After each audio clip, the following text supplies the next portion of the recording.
पर डाल दी रजाई। पियवा सिवान से अनार कैले आइल, देवर तनी देहिया पर डाल दी रजाई। सोखा चाहे ओ जाके सोझा बोलाई दी, कैसन बीमारी हो तनी दरवाई दी। सोखा चाहे ओ जाके सोझा बोलाई दी, कैसन बीमारी हो तनी जरवाई दी।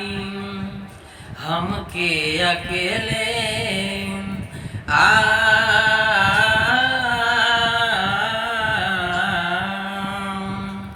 हमके अकेले नयावे ओढ़ाई, देवर तनी देहिया पर डाल दी